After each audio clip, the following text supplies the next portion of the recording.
All right, so this is the water drop project setup.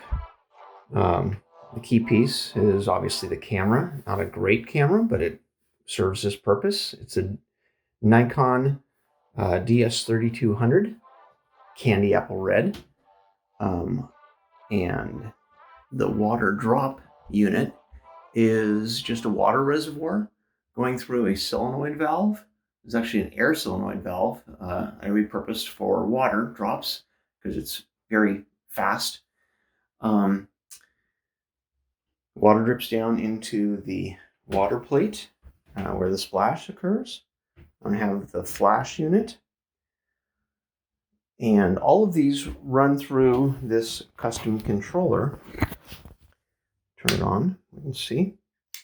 So the custom controller allows me to set the number of water drops. Currently there's 2, and the delay for the flash. And the way that this works is, let me go into the water drops, turn the little encoder here. So I have 2 water drops.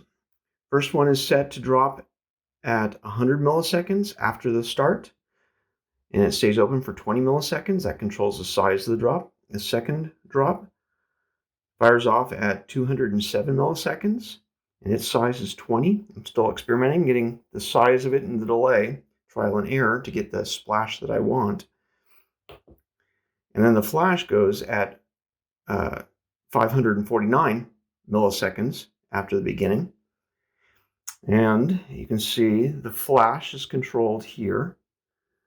The valve is controlled with that, 12 volts.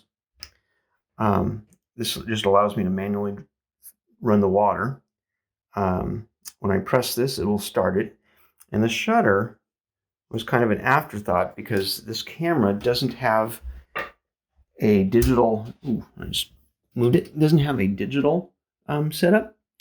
So what I've done is I have it set in bulb mode, but I can set it to use the infrared, and I have a spare infrared remote that I've wired up so that this can fire that off. You can see I have the shutter set for a half a second, and at F11 I can close off the light, but I have the ISO set down to 100, so it's really slow. So it really just captures what the flash goes for. And then when I fire it off,